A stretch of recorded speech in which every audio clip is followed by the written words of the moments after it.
Welcome, I'm Glen Anderson, producer and host of this TV series, Glen's Parallax Perspectives.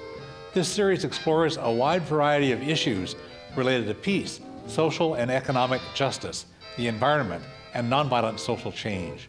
We especially provide opportunities for the public to hear voices and viewpoints that are rarely heard in mainstream media. Mainstream media, politicians, and culture see the world in conventional ways. The establishment is stuck in how they see the world. In order to solve problems, we need to see things differently. This TV series, Glen's Parallax Perspectives, can help us see things differently so we can solve problems at all levels, from the local to the global. This series is called Glen's Parallax Perspectives. Here's what the word parallax means. Put one finger in front of your nose and another finger farther away. Close one eye, then open that eye and close the other. Your fingers will seem to move. This is called a parallax view. This TV series invites you to look at issues from fresh perspectives. Also, see much information about the issues that we cover in this TV series and previous episodes of this series at my blog, www.parallaxperspectives.org. And now I invite you to watch this month's program. This month's episode of the Glen's Parallax Perspectives TV series provides a wealth of information, insights, and practical ways for you to strengthen your skills and strategies so you will be more effective in reaching out to the public and to decision makers so you can achieve the goals you want for the issues that you care about. Also, when I post this TV program's video to my blog, I'll post some more documents to help you strengthen your insights and skills for communicating your issues. I'll post the transcript of what I said on TV and some additional materials, and also I'll post the materials that I'll be showing on the screen during this hour. My blog is www.parallaxperspectives.org. The word parallax has one R and two L's, P-A-R-A-L-L-A-X, perspectives.org. Visit the blog and then click the link for TV programs or the link for organizing. All this information is at both locations on my blog, parallaxperspectives.org. This TV program will help you make better progress on the issues that you care about. Here's why. It's not enough for us just to keep accumulating more and more information and talking only among ourselves.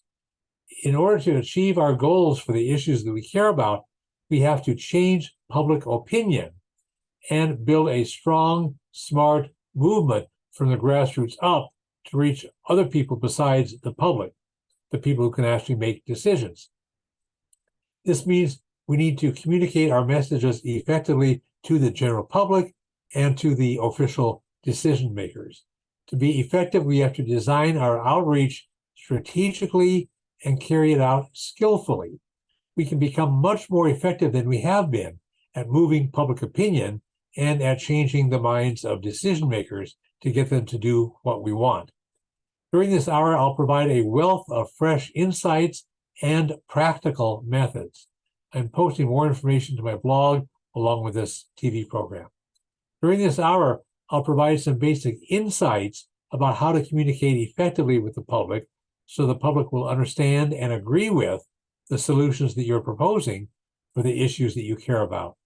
I'll provide insights about how to approach the public in friendly ways that will welcome them to connect with you and learn about the issues you care about. I'll share insights from the nonviolent communication model developed by Marshall Rosenberg. I'll help you understand and use the concepts of framing and reframing issues so people will be able to hear and absorb your message at a deep level. I'll provide a simple, straightforward, three-step process to move the public to the decisions that you want. I'll provide insights and strategies for how to convince the public and different parts of the public to agree with your proposals for dealing with the issues you care about.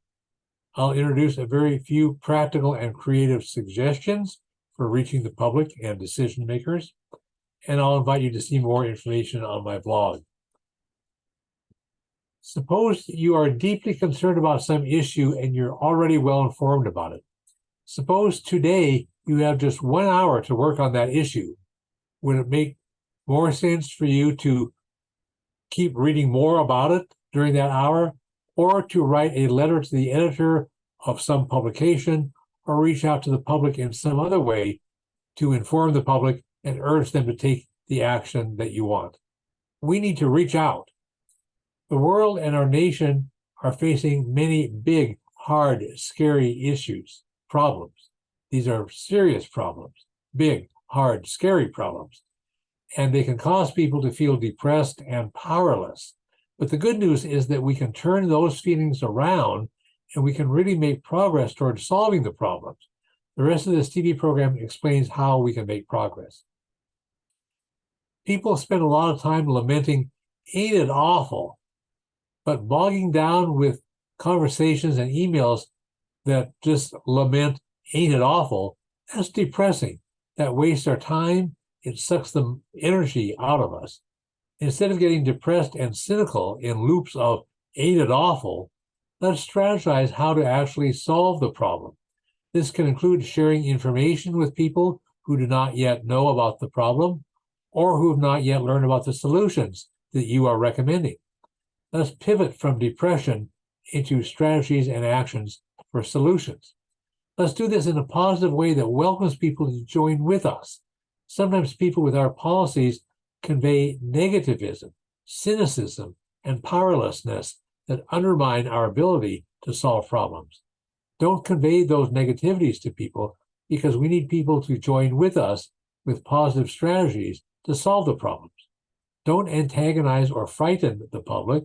Let's be friendly and welcoming so people will feel positive and empowered when they join with us to solve the problems. When we work on issues, do not blame the general public. They're already oppressed by powerful political and economic pressures. So don't blame the public. They're suffering enough already. We need them to be empowered and get onto our side. Recognize that many people currently feel powerless. They do not see themselves as members of grassroots movements solving big problems. We can reach out to them, starting with where they currently are, and inform them and empower them to feel good about joining into our organizations and our movements to solve the problems. Some of our common activities, wearing buttons or putting bumper stickers on our cars and so forth, are useful in giving some visibility to the issue, but they're not sufficient to accomplish the bold systemic changes that we really need. Buttons and bumper stickers are tools, parts of larger strategies. We need to connect with real people through face-to-face interactions, not only through screens, to build nonviolent grassroots movements to solve the problems. We really do have a lot of potential. Many years ago, I wrote an article titled Peace Movement Potentials and Strategies. It's about using peace vigil, holding signs on street corners downtown or in public places, and peace messaging to reach people and help them want to organize for peace. I posted that article to my blog. When I post this TV program to the blog, I'll include the link to that article. When we reach out to anybody, whether it's members of the public, official decision makers, or anybody else, we want them to find us humane, credible, and worth listening to. Let's use warm, friendly ways to reach those people with our message so we can persuade decision makers to do what we want. A very smart, savvy way is to use the principles from the nonviolent communication model that was developed by Marshall Rosenberg a number of years ago. You can see more information by searching the internet for his name, Marshall, Marshall, Rosenberg, or for nonviolent communication. He's written books and produced some engaging videos using hand puppets. I'll show you some information on the screen. Here's the 4-step process that he developed.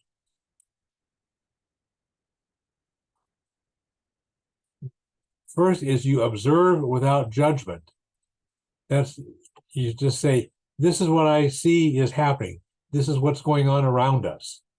And you can do that yourself, and you can also invite the people you're talking with to share what they have been observing in the world around us or in the local community, whatever the issue is.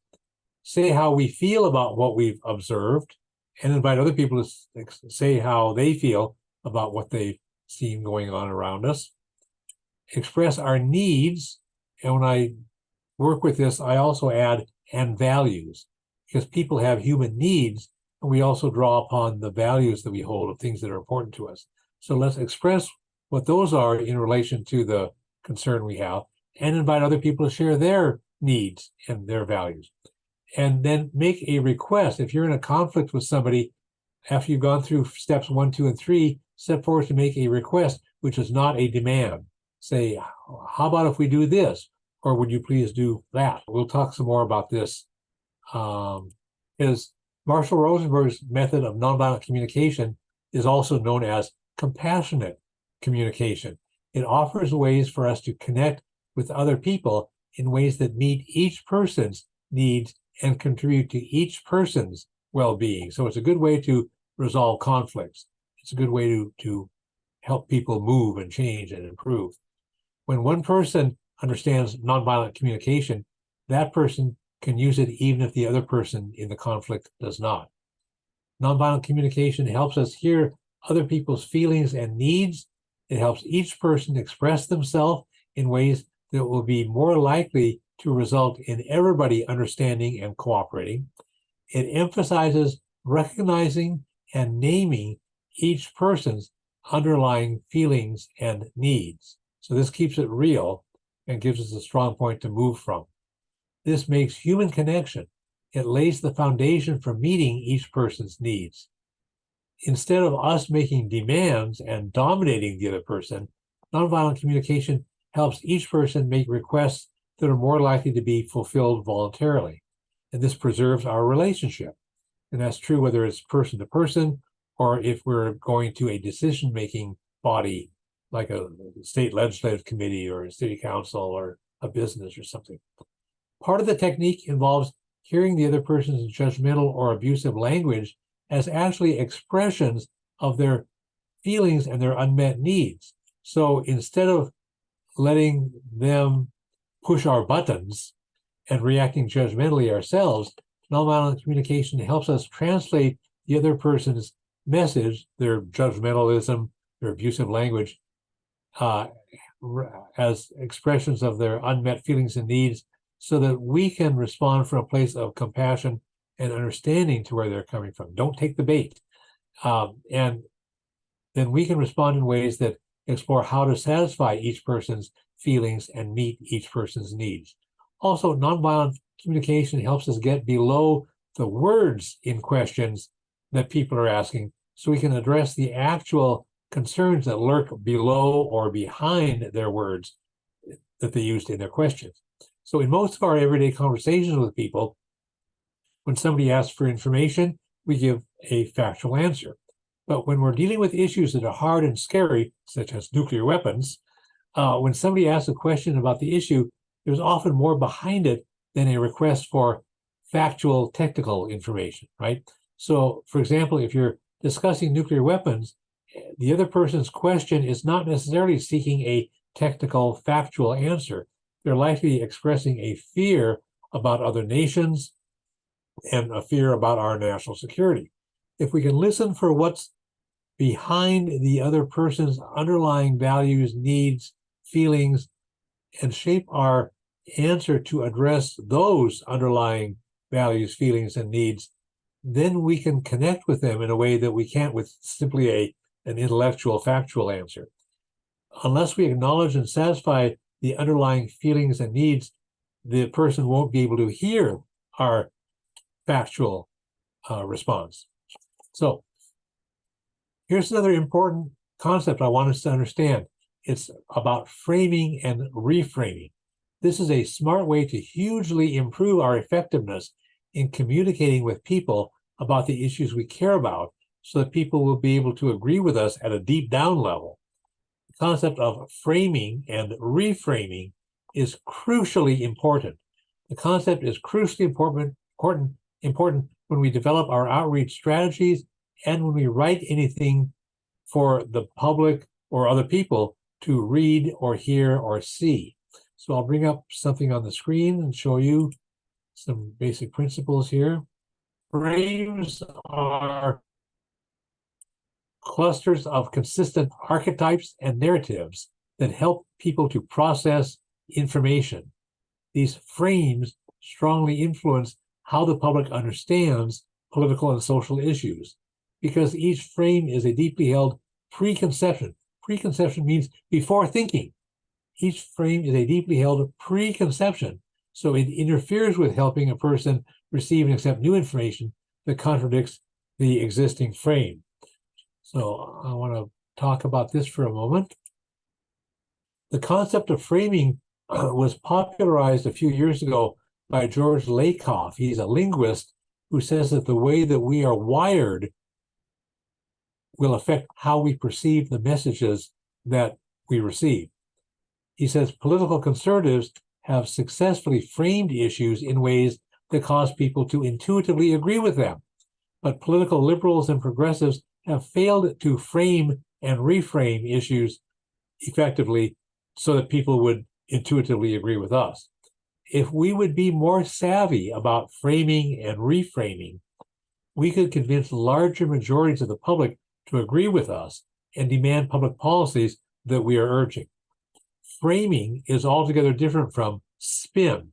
Spin is merely a short-term manipulation designed to deceive people about something that's just happened. But framing is deeper and longer lasting. Framing taps into long-term ways of how we understand reality. Framing is about your worldview, how you perceive reality, including unconscious and deeply embedded perceptions of reality. So again, I want to share this again because it's crucial that we understand this. Frames are clusters of consistent archetypes and narratives that help people process information. These frames strongly influence how the public understands political and social issues, because each frame is a deeply held preconception. It interferes with a person being able to receive and accept new information that contradicts the existing frame. People connect with messages or reject messages based on how their brains function and how they perceive reality. People can receive and absorb messages that are consistent with how they perceive reality, but they reject messages automatically that are not compatible with how they already see reality. We need to communicate our messages in ways that will resonate with how people perceive reality, so they'll be able to hear and absorb our messages. This will help them intuitively agree with something that we are saying. So that means that we need to frame and reframe. Here are some examples of framing that have deceived the public. Throughout most of U.S. history, we had a War Department, but we waged very few foreign wars during those centuries. In 1947, the U.S.'s War Department became the Defense Department. And in an Orwellian twist, since then, we waged many, many wars, but the government has always been able to frame them as being for our defense. So we had to defend the U.S. against Vietnamese peasants because that's for our defense. Likewise, the military budget is often called the defense budget for the same reason, and to fool the public into thinking that spending hundreds of billions of dollars every year defends us, when actually it's causing massive military violence, killing, and destruction, and even hurts our own troops. Using illegal drugs is a public health problem, so we should deal with it in a public health issue, as a public health issue, by framing it that way, like other civilized countries do. But instead, the U.S. created a war on drugs, so by framing our national response to drugs as a war, the U.S. promotes violent, repressive, and often racist actions that violate human rights and traumatize communities. The U.S. has a powerful self-image that our nation is a beacon of liberty and the light of the world, the very model of freedom and democracy and enlightenment. This frame leads directly to the assumption that the U.S. should impose, or is entitled to impose, our foreign policy upon other nations.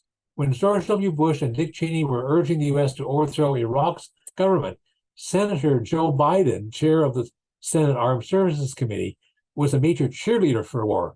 Senator Biden said the U.S. should bomb Iraq into democracy.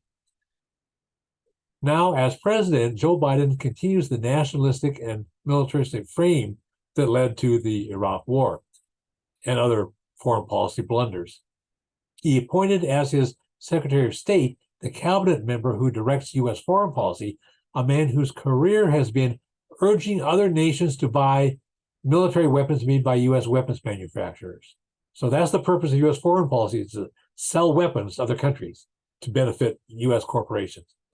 This corruption flows from the frame that the U.S. is the world's good guy and the mistaken frame that violence is how you solve problems. We need to reframe that stuff. We need to recognize the frames that have been imposed upon us, and we need to reframe them to become accurate and humane. Reframing can help people understand and feel reality in new ways that can open the way for us to move us on changing foreign policy and other policies. Reframing can bridge the gap between mainstream status quo portrayals of the issues and the new solutions that we are promoting. But there are some good examples of framing, and I want to lift these up too, because we can do things right. People working for the climate want Congress to pass a strong Green New Deal.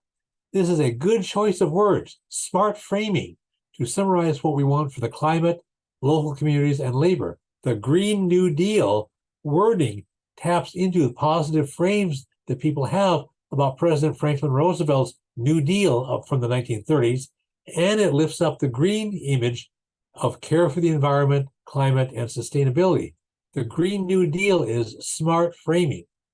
A few years ago, the Olympia City Council majority wanted to spend our tax dollars on building a conference center, but they did not want to put to a public vote the decision about whether to spend our local tax dollars on that. Local progressives organized vigorously to demand a public vote. The progressives framed the controversy in terms of democracy and our right to vote about how to spend our tax dollars.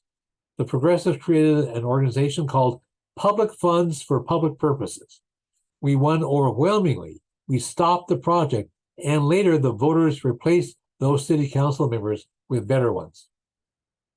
Instead of letting conservatives denounce government regulations as if regulations were oppressive, let's recognize them as protections, reframe them as protections against pollution, protections for public health, protections for worker safety, and so forth. Let's reframe positive governmental actions as protections that they really are, instead of letting conservatives denounce them as oppressive regulations.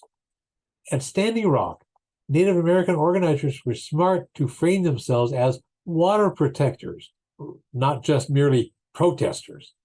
Martin Luther King Jr. and the Civil Rights Movement were very smart in framing the Civil Rights Movement. They used a lot of biblical metaphors and images, especially related to the Exodus, leaving from slavery into the Promised Land, liberation from oppression, and so forth. They inspired the King and the Civil Rights Movement inspired their natural constituency, the Black church, and also white Christians could understand that, and white Jews could understand that, because we shared the same biblical metaphors. And so this enabled the Civil Rights Movement to be multiracial, and a lot of the supporters were Jewish people who resonated strongly with that ethic and those frames. King also framed the Civil Rights Movement in very American ways, especially helping Black people participate in the American dream, in fulfilling America's promise to all people, and in showing the rest of the world that America can live up to the best values that our nation claims that we have. So these were all smart frames. The U.S.'s endless wars are waged in the name of national security, But instead of simply accepting the common militaristic frame that national security means lots of nuclear weapons and a big military, we have to redefine the concept of security. My August 2023 TV program helped people replace the narrow nationalistic and militaristic sense of national security with a wise, insightful, global concept of true security. You can watch my August 2023 TV program and or read what I said through the TV programs part of my blog, and I'll post the link to my blog when I post this. And I want to show on the screen an image contrasting the current frame and reframing the alternative. The typical way of achieving national security is in the middle column, where the vision is we should dominate all other countries. But to the right-hand side, a better way to achieve true security would be for the U.S. to cooperate fairly with all other countries. The typical American way of achieving national security has these goals: national security against other nations, political, military, economic, and cultural dominance.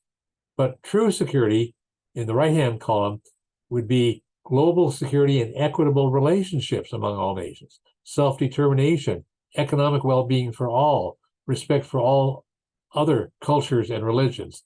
And you can look down through the list to see methods, motivation, and the result. The result for what we have now is global chaos, and the result of true security would be global community. And again, I'll post this image to my blog so you can see that. Next, I'll show on the TV screen two simple, straightforward ways to help us strategize for our outreach organizing efforts and help us shape our messages for whatever changes in public policies we want to accomplish. And I'll show you a three-step process here. 3 steps to move the public.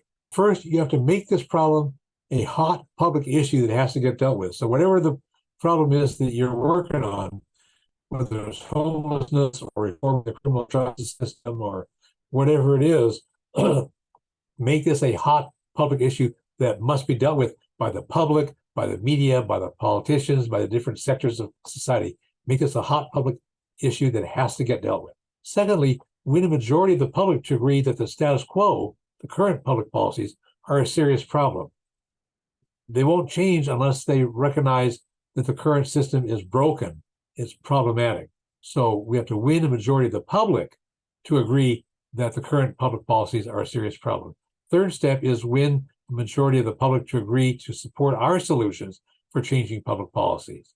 So it's a hot public issue that has to get dealt with. Status quo is broken. Our solution is better. And I've used this 3-step process in many ways, whether it's writing a letter to the editor of the paper, testifying to state legislative committees, or in other ways. I want to bring up something next here about strategic questions that are smart to share. To plan a winning strategy, consider such strategic questions as: what will win over the majority of the general public? What do they value and want? What do they fear? What symbols and images can get them to respond our way? So there's a multidimensional thing, not just a one-track mind of saying, you got to stop doing that and do this instead. Devise a winning strategy with strategic questions, including these. What will win over a majority of the general public?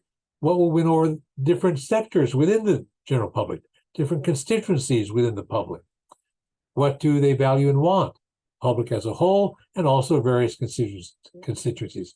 What do they fear? What symbols and images can get them to respond our way? So I want to offer some more insights and suggestions to help us. Liberals tend to over-intellectualize issues, just throw a whole lot of facts and statistics out there, but that's not persuasive. Facts that don't fit the public's current frame simply bounce off without making a lasting impression, while that frame remains intact. We have to reframe our issues without relying so much on intellectualism and statistics, and pay attention to framing in ways that people will be able to internalize. Keep some of our facts and statistics in reserve for follow-up use. Issues are interconnected. And so constituencies are interconnected. So there might be a group of one part of the public that cares about this, another part of the public cares about that, and so forth. If we are organizing a movement, for example, to cut military spending and use the savings to meet human needs, to fund human needs, what constituencies, what portions of the public, what people, what organizations should we reach out to and bring into our movement so we can build a big, inclusive, broad-based movement with a big majority on our side? Some of these people and organizations are already on our side, but some of them might not yet be conscious of that. They're working on their hot issue, homelessness or women's health rights or this or that or whatever. They're indirectly helping our campaign as a byproduct of their work, even if they don't yet know about our campaign to cut Pentagon spending. But if people are working against U.S. wars or working for a nonviolent society or for social justice generally, they're already on our side and helping us indirectly, even if they don't mention the federal budget. So let's find ways to help people connect in all these different ways. And I've done workshops to help groups of people see the interconnectedness of issues. And this really does work. Likewise, we're getting indirect help from people who are working for the sectors that we want to fund by cutting the Pentagon budget. Social services, low-income housing, libraries, energy alternatives, and so forth, even if they don't mention wars or militarism. So let's find ways to get people connected. And this will be true no matter what campaign you're working on. Fixing the criminal justice system or fixing electoral processes, whatever. Likewise, let's devise the most strategically useful strategies and frames for each different constituency that we want to reach. Figure out which are the constituencies we want to reach, but then for each one of those, what strategies and what frames will reach them and move them toward our direction. And in turn, we become allies of them. So they're working on some issue that we can see the connection with. So we should help them out and be their allies too. And this builds a big, strong, broad-based movement. Again, I want to mention what I showed on the screen a few minutes ago. Make this a hot public issue that has to get dealt with. Win a majority of the public to agree that the current public policies are a serious problem, and then win a majority of the public to agree that our solutions are the good solutions for changing public policies. And then also strategic questions to help us build our campaign. As I said, what's going to win people over? What do people value? What do people want? What do people fear? What symbols and images can get people to move our way? Let's design our campaign strategies and messages to tap into society's best values rather than seem like we're coming at it as an enemy of the public. We really want to tap into society's best values and show how those are really on our side. Widely held values. Let's show that our campaign is rooted in those values and makes it easy for people to join with us. Let's show that the status quo violates the best values that society holds. But our campaign will put society's best values, widely held values, into practice. So likewise, let's use symbols and images that will present our campaign favorably to each constituency. Some general advice for reaching the public. Be friendly and open. The public is not the enemy. The public is not idiots. How many times have we seen activists approach the public with a smug superiority or insult the public's intelligence, attitude, or values? That's not going to win them over. The public will reject us if they think that we're talking down to them or if they think that we don't respect them. You cannot convert people by insulting or antagonizing them. The public does not want to join an angry, grumpy movement. Again, I repeat, be friendly and open.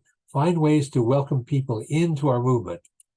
I want to show another thing about allies and welcoming people in. We've got several kinds of allies. We've got some natural allies, some people who, of course, they're going to be with us because they already care about the issue that we are working on. They're likely to agree with us, even if they're not actively working in our movement or in our organization, but they're natural allies. Of course, we should bring them in. The second point here is we have tactical allies on this particular issue, even if they're not among the usual suspects. But this issue that we're working on is something that people working on some other issues would actually have a resonance with. They would say, oh yeah, that's connected, if we can help them see the connection. So we can bring in people who are tactical allies, people of other kinds of people working on other kinds of issues, show the connection, and we can bring them in as tactical allies to work with us. And then in turn, we need to be tactical allies with them and be mutually supportive of what they're working on. This builds a huge, broad-based movement from the grassroots up. Third point, which allies can collaborate with you to reach their particular portions of the general public? So it's been common for people to say, well, how can we get labor unions involved? How can we get women's organizations involved? How can we involve organizations of people who are not as white as I am? How can we get young people involved? Whatever. Find ways, and people likewise on different issues, different issue affinities, that people can connect with their portions of the public, and we can all be together. We need to go beyond the usual suspects to reach different kinds of people. I want to share a variety of practical examples and some creative examples. Most people hate political squabbles, especially partisan squabbles, but really also any kind of a political conflict that gets polarized or negative. So we need to find ways to challenge the status quo, challenge the establishment, but without being perceived as being negative or argumentative or polarizing. If people sense that a squabble is happening, they'd rather settle for the status quo than to get caught up in a squabble. And they would tend to reject anybody challenging it in a confrontational, polarizing way. So we need to be careful how we do this, but we can find strategies to do this. We do want to challenge the status quo. A strategically important question for us is, how can we challenge the status quo without turning off the public? Because we need to bring the public in on our side to challenge the status quo. So look for those dynamics. How can we invite people to discuss controversial issues and learn about them and start to agree with us about changing the status quo? And a lot of smart strategies are possible and effective.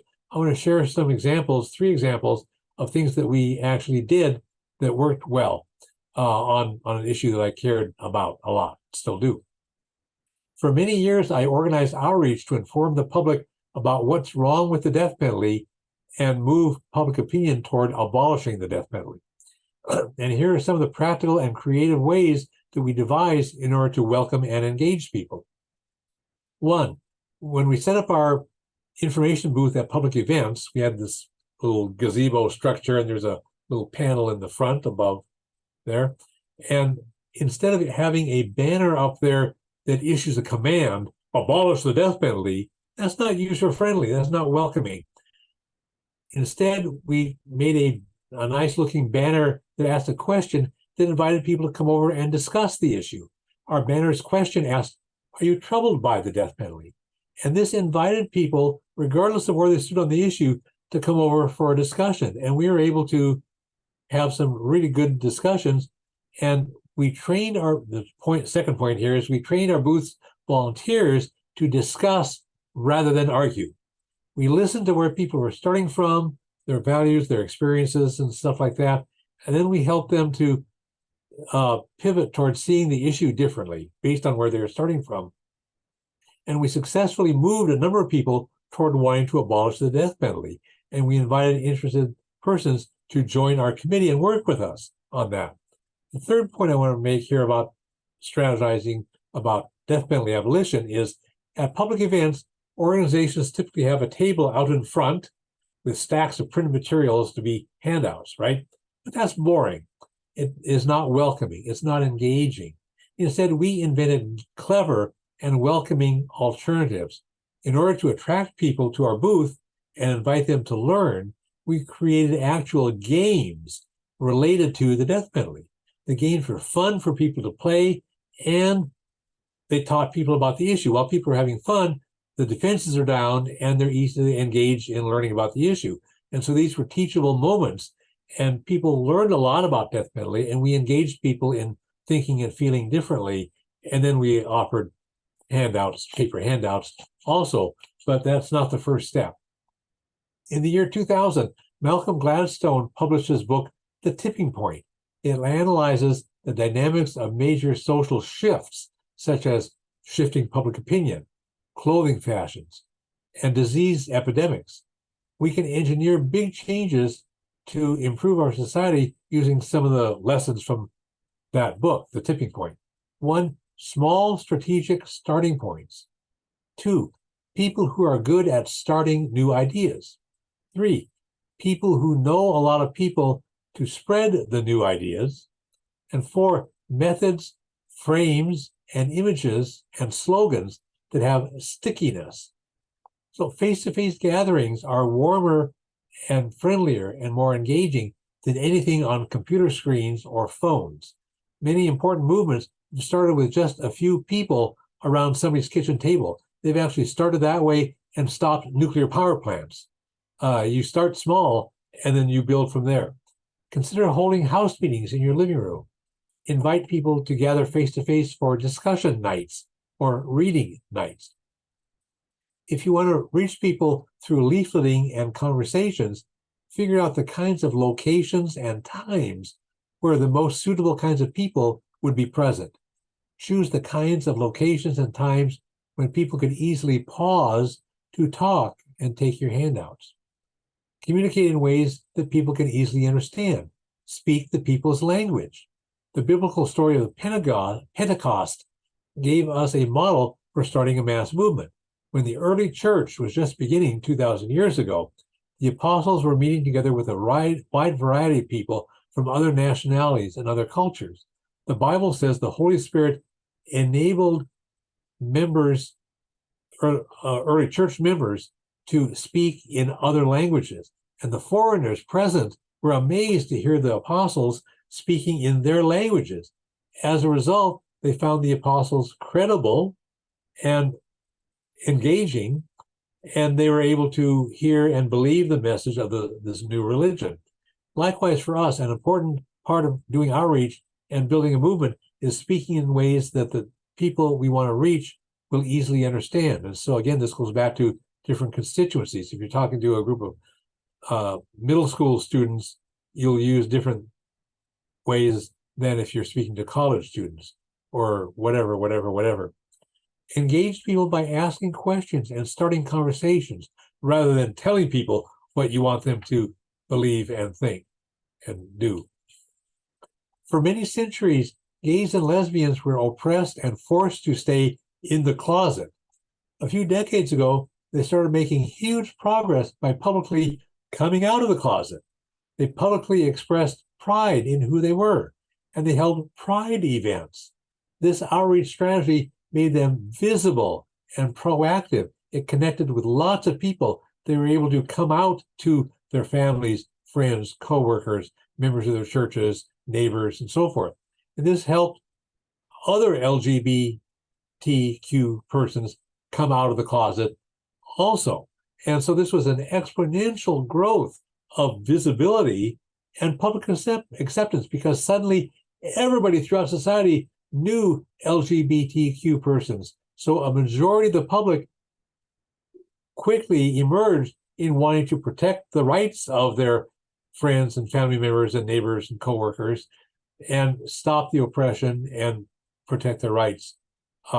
Majority public opinion supported rights and reduced the discrimination and oppression. We can use this in other sectors too, other movements. What if many people who are troubled by the death penalty came out of the closet and publicly opposed the death penalty? What if many people who oppose nuclear weapons were to come out of the closet and publicly oppose nuclear weapons? So every time you have a conversation with somebody, nuclear weapons comes up. Wow, this becomes viral, right? And likewise, death penalty abolition. That becomes viral when people come out of the closet and say, you know, I've been troubled by the death penalty. I think maybe we should reconsider, maybe we should abolish it, right?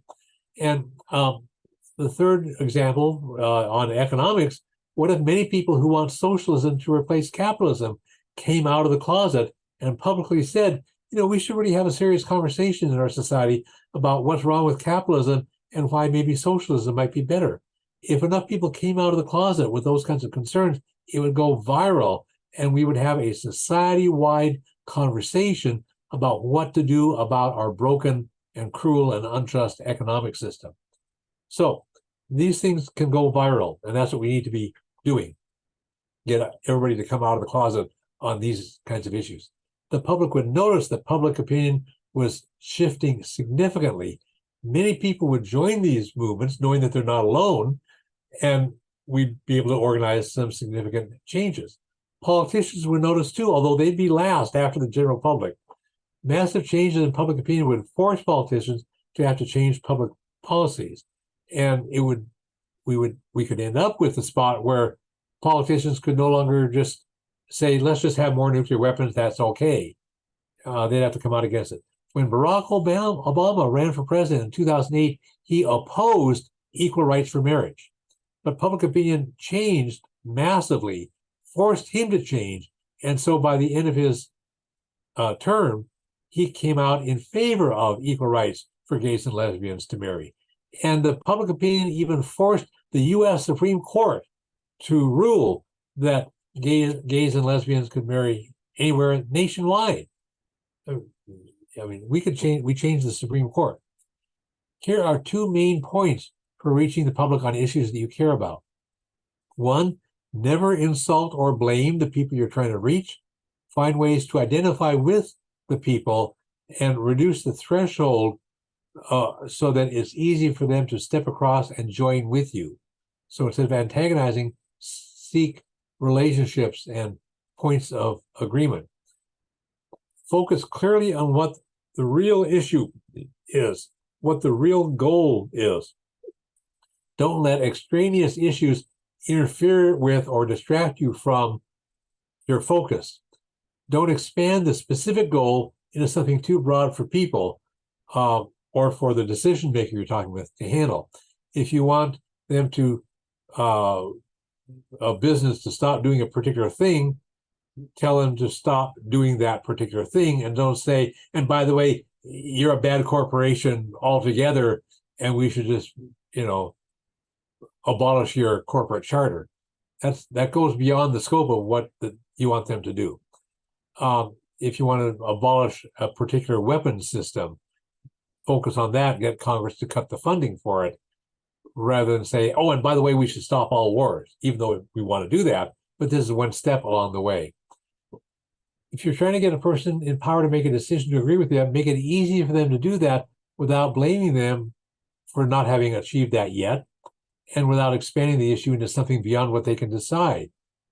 Figure out what strategies and talking points will be most effective in reaching each different decision maker. Some might have a religious background that you could appeal to in a supportive way. Some might have something in their background of experience that you could appeal to, make a connection, and so forth. Figure out what will appeal to different people, what their values are, what their needs are, and address those. We'll be more effective speaking to audiences if we address the general public's underlying concerns and values. Here are two examples. If we're urging peace and we know the public is concerned about national security, let's explain how war actually threatens and endangers our security, and how a peaceful foreign policy would make us more secure and everybody else more secure. So if security is the issue, find a way to make that the goal without having the war. If we're urging, second example, if we're urging care for the environment, and we know that this might cause some people to worry about losing jobs, let's explain how protecting the environment would create new and better jobs. And so it's a matter of just changing from one kind of job to a better kind. Also, let's anticipate the objections that are likely to arise, and let's prepare in advance some strategies, rebuttals, and talking points to counter those. If we're speaking about our issue to an audience, and we know that the people in the audience includes some people on the other side of the issue from where we are, that they're going to want to raise some arguments against us when we get to the questions and answer portion, we can neutralize those opposing arguments up front during our main presentation, if we, without waiting for the Q&A, right? If we say, some people argue that blah, blah, blah, but actually da, da, da, da, da, da, da. So you make your case and then you start to address those. And that shows that people really do understand where they're coming from. And we have a smart answer for that. It's especially important for us to emphasize what we want more than what we oppose. We tend to spend a lot of time protesting against what we don't want. We need to spend more time saying, here's what we want instead. Here's a good solution. Let's do this. Let's do this. And in light of that, I do a lot of sign holding downtown for peace a couple times a week. And the signs have positive messages that cause people to say, wow, I can agree with that. Hey, thanks. I like that. One says, all people are one human family. So somebody coming by as a pedestrian or in a car might be of some minority group of some kind or another, but they're included in the human family. They might be heavily overweight, or they might have a lot of piercings, or might be of the wrong religion or the wrong sexual orientation or whatever. But if it says all people are one human family, everybody feels included, and we get a wonderfully warm response from people. I have one that says, we declare peace. This is proactive. This is saying, here's what we want. Let's do that. And people resonate. People like to see that. Choose a bold, humane future. Wow. A lot of people want a better world, and they can resonate positively with that sign. A bold, humane future. Yeah. So that's all good stuff. Avoid jargon that might confuse people. Avoid any rhetoric or behaviors that could peg us into stereotypes that we don't want. And even when we critique the status quo, let's do that in a positive way and offer positive alternatives that are grounded in positive values. So instead of letting ourselves be perceived as negative, let's promote vision and hope and positive alternatives. This helps build and strengthen our grassroots movements by having people be attracted to us as people who are actually solving problems and not just being negative. 20 years ago, when people in the peace movement and progressive movement had suffered some very serious defeats, I worked with a group of college students to organize an all-day Saturday workshop that we called Cultivating Sustainable Movements. And we designed the workshop to empower people with visions and strategies to strengthen the movements for peace and progressive issues and to build skills to organize. In the early 1980s, when President Reagan was aggressively promoting more nuclear weapons and a possible nuclear war, which he thought would be a good idea, the nation was terrified that Reagan would start a nuclear war. Public discussions about nuclear weapons between the peace movement and people supporting the status quo bogged down in arguing about a bunch of numbers. How many weapons did each side have? How many megatons of destructive power were in the weapons on each side? How much throw weight did each side's missiles carry? I mean, all those numbers just bogged things down. And the nuclear weapons freeze campaign came along to cut through all that crap. And they just said, just stop everything. Just freeze all of the development, manufacture, testing, and deployment. Just freeze everything. And the public could easily understand that. Wow, that makes sense. Just stop that madness, right? And the public agreed with the freeze movement, and the freeze movement grew rapidly nationwide. This was 1982. And I was very active in Thurston County Nuclear Weapons Freeze campaign, which won after a little less than 1 year of organizing. Instead of saying, holy crap, Reagan's going to blow up the world, we chose our slogan with a positive message, ain't it great to be alive? And then we were able to move from there. The positive message cut through the crap and allowed us to win a countywide ballot issue in November 1982 with a yes vote of 62.5%. Another smart strategy is to state the new reality we want using present tense verbs. So we might say, Olympia promotes freedom, or Olympia declares peace. And that's an empowering and envisioning kind of thing. We can learn from other sectors and adapt their lessons to our efforts. Here are some examples. Read articles, books, and other publications written to help businesses and other sectors, consider how you could adapt their ideas to improving your own effectiveness. What businesses call marketing, we call outreach. Same thing. Let's learn from the principles and methods that are ethical and effective. Let's adapt ethical ideas about advertising to strengthen our outreach and movement building efforts. Ideas for improving quality and customer service should pertain to our organizations as well as to businesses and governmental agencies. Businesses want high quality and customer service that will satisfy and delight their customers. We also can find ways to satisfy and delight our members and our volunteers. Let's provide high quality and reliable service for our members and volunteers. Let's provide information in ways that people will actually be able to learn from and act upon. Let's return phone calls and emails promptly. Let's always follow through on commitments. Let's be user-friendly and make it easy for people to hear and understand our message and easy to act upon our message. Our publicity should include phone numbers and email addresses and websites.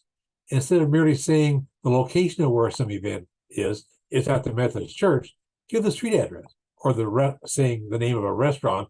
I might not know where that restaurant is. Give the street address. You might need to even provide driving directions or bus routes, depending on where you live. Produce high quality work in everything that we do. Errors undermine credibility and good feelings. Spell everything correctly. Spell people's names correctly. Be relentlessly proactive instead of merely reactive. Use creativity, humor, satire, and witty defiance. I have some examples that we don't have time to share here, but we've got some great examples of things that people have done using creativity, humor, satire, and witty defiance. Refuse to be intimidated. So I'm posting this TV program to my blog, as I said earlier, and also the transcript of what I said, plus additional information. My blog is www.parallaxperspectives.org. Parallax has one R and two L's, Parallax, perspectives.org. Click the blog's link for TV programs or the link for organizing. All this information will be posted at both parts of my blog. The blog's category for organizing includes many additional resources to help you strengthen your insights, strategies, and skills.